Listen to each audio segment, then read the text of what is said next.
Music by Gautam Jha. Mix by Gautam Jha.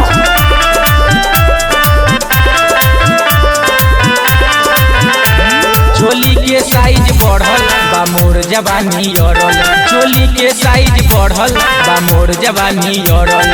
होलिया में पिया, होलिया में पियावा बना बना बीजा, रंग डाली के गई हो रह तू यही जा, रंग डाली के गई हो रह तू यही जा।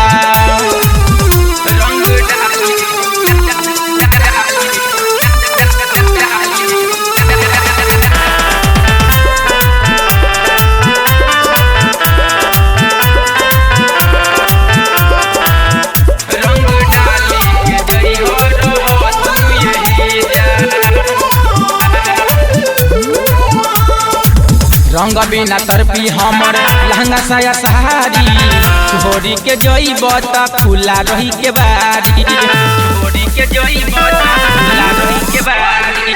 रंग बिना तरपी हमर लहंगा साया सहारी, छोड़ी के जई बता फूला रही के बारी।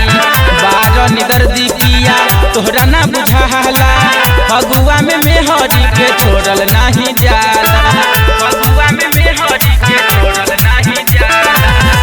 मोर जवानी पिया, मोर जवानी के ड्राइवर ना तो देवरे रही जा, रंग डाली के जई हो रह तू यही जा, रंग डाली के जई हो रह तू यही जा।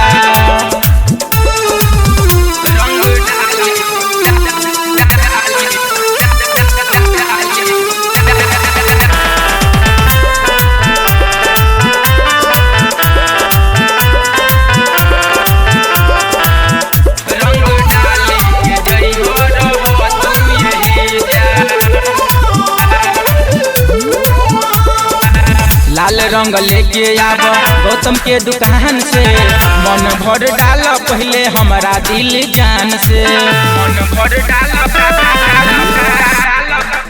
लाल रंग लेके आब गौतम के दुकान से, मन भर डाल पहले शेखर दिल जान से। साल भर पयाइल बाटे फगुआ के दिन हो, एक एक जगह रंग हो सैया गिन गिन हो, एक एक जगह रंग हो सैया गिन गिन। सागर बतिया मानना, सागर बतिया के हमरा तू केयर करी जा, रंग डाली के